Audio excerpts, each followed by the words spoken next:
Weekend Edition. Many say it is a miracle. Good evening, I'm Macy Marie. This past week, we've watched as crews searched for and then rescued 22-month-old Kenneth Howard. Now he's finally home safe with his parents. And today, a superhero met this incredible little boy. WYMT's Marianne Fletcher shows us how Batman and Kenneth are spreading a message of hope and strength. More than 65 hours and a hospital stay later, 22-month-old Kenneth Howard is home safe. My baby is a miracle. Mother's Day evening, Kenneth wandered off into the mountains. I can't explain to you what that feels like. Something many adults say they could not fathom. It was hard. And that last day I was giving up hope. God has big things for you. Even Batman is in awe of this little boy. Today we're here to celebrate Kenneth. Saturday, he came to visit. No matter how much the chips are stacked against you, you may be down, but you're never out. Bearing an important message. Survival and hope. Before John Buckland transformed into Batman, he had a villain's past. I went through really bad child abuse, drug addiction because of all that pain that I didn't get help for, 2 suicide attempts, just a train wreck of a life. Now he is dedicating his life to fight for the greater good. Hey, what?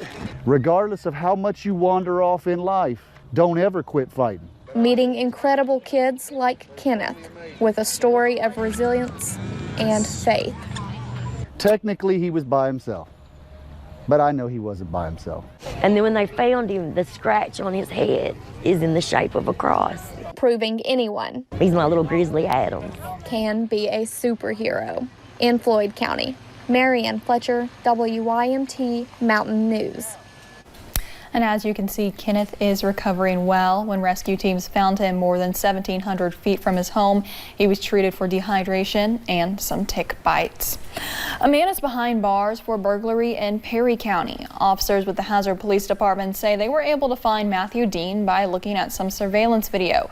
Dean also had a warrant out for his arrest. He was taken to the Kentucky River Regional Jail and is charged with attempted burglary in the 2nd degree. 11 puppies were abandoned in Jackson County this week. They were found inside a Keurig box lying in a ravine in the Tyner community. The Arrow Fund Group says several people helped relocate the puppies to Louisville. They're now at a nonprofit animal shelter where they will be taken care of until they can be adopted. Kentucky Transportation Cabinet District 10 officials say Kentucky 1165 Pratt Mountain Road is still closed.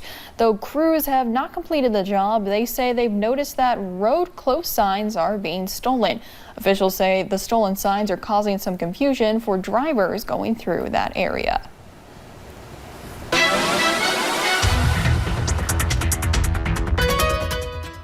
And today has been hot and it has been humid, and both of those have sparked up a couple of showers and thunderstorms. Let's go ahead and check on Pinpoint Doppler right now. We've got a few of those we're dealing with over into near London, north of London, just getting out of Pulaski County now. But overall, we are seeing just those pop-up storms, and you can even see a severe thunderstorm warning just to the south of Claiborne County. So we are just dealing with those pop-up summertime thunderstorms. Let's go ahead and zoom in on a couple of those. It looks like they're dying down a little bit, but Mount Vernon, you are still getting in on a little bit of that rainfall. McKee as well. London looks like just a drizzle for you. In Somerset, you might get hit with another heavy downpour here in just a few moments, but overall those storms are moving out of here. WYMT Studios, though, not everyone's seeing the rain. We are actually crystal clear in our skies, looking pretty beautiful out there. And those temperatures, a lot of us are still in the 80s, just a little bit cooler near Somerset into Pulaski County thanks to all of that rainfall. So your weather headlines for today: a few storms will pass through the region. None of them should be severe, though. Hot and humid conditions will continue, and I will be talking about a cold front that could be bringing us a little bit of relief. Macy, I'll have those details in just a little bit. All right, thank you, Kelly. West Virginia's Supreme Court banned a former justice who is now in federal prison from ever practicing law or seeking public office again in the state. Thursday's order regarding Alan Lawgre approves a recommendation by the West Virginia Judicial Investigation Commission. He received a 2-year prison sentence back in February after being found guilty on charges including mail and wire fraud. The Hazard Perry County Kiwanis Club hosted their annual Soapbox Derby today. Starting early this morning, drivers from ages 8 to 17 geared up for the day-long event. This will make the 20th year that the Kiwanis host the Derby, but this is the first time ever it's been at the Perry County Park. We built the new fence to keep them safe, and then started our first run here. So hopefully we'll have 20, 50 more years on this one. Always a fun time out of the Soapbox Derby, and this is Miller's first year as Kiwanis president. She says she's excited to continue the Soapbox Derby tradition. Runners and walkers alike laced up their sneakers this morning in support of the Gray Matters 5K. WYMT's Laura McCord talked with families affected by brain cancer, and they say it's time to fight for a cure.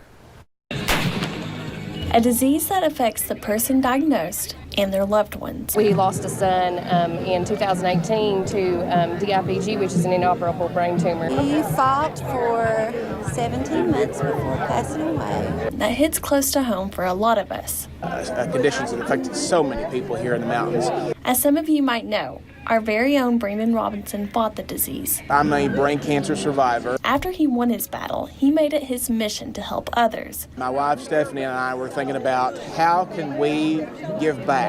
So they decided to host a 5K to raise money for brain cancer research. How's everybody doing? We realized real quick how low the funding is for brain cancer research. Though this is only their second race, more than 150 people laced up their tennis shoes to come out and show their support. It's a little hot, but we pushed through.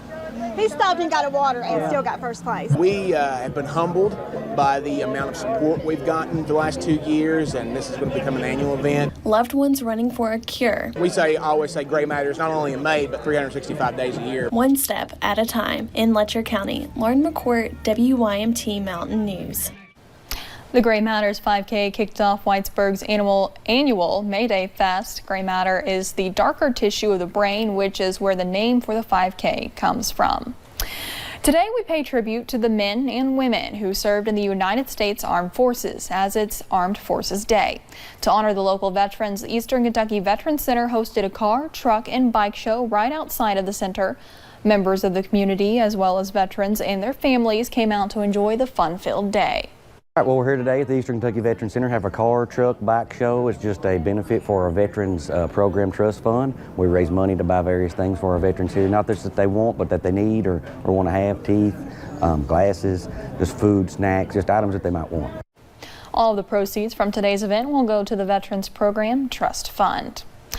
Usually over the course of a pregnancy, there's plenty of time to get ready for the baby's arrival. But in Milton, West Virginia, one baby entered the world this week in an unexpected and unusual way. The mom did not know she was pregnant when she gave birth in the toilet. Milton police got to the home before the ambulance arrived. They say one officer, who's a former EMS worker, cleared and maintained the baby's airway as a sergeant worked with the mom, who was bleeding badly. Officers also wrapped the baby in blankets as they waited for EMS.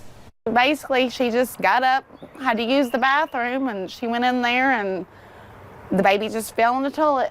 And she hollered, and they called 911. The family caught off guard, but excited for the newest member of their household, who made a truly memorable entrance. A family member says that baby is 9 pounds and 10 ounces and is doing quite well. It's expected to get home in just a few short days. An 8-year-old son was stabbed with a needle on his school playground this week in Albuquerque, New Mexico. It happened during the school's Wednesday lunch recess. A hypodermic needle stuck the boy in the hand when he went to pick up a football in the grass. The boy must take 6 months of harsh medication to make sure he does not contract a blood infection or another virus. The boy's mother is upset the school did not call an ambulance when it happened. A 24th horse has died at Santa Anita. The park's director says Commander Coyle injured its shoulder while training. The injury was so severe the park euthanized a 3-year-old gelding. The track closed for 3 weeks in March after the death of the first 22 horses. Various reforms involving race day medication and safety were instituted on March 15th of this year, 2 days after racing resumed. An additional horse died. A total of 24 animals have died since December 26th there. And still to come on Mountain News Weekend Edition. Looking for a reason to adopt a furry friend? Well, this weekend might be a little bit less rough if you head over. We'll show you a place you can go for some adorable video rolling your way next. And in the Midwest, folks are on high alert after a severe weather outbreak. We'll show you what the aftermath looks like there. Well, no severe weather here, but it was hot out there today, and tomorrow, unfortunately, will be no different. I'll tell you about possible relief coming our way in my full forecast in just a few minutes.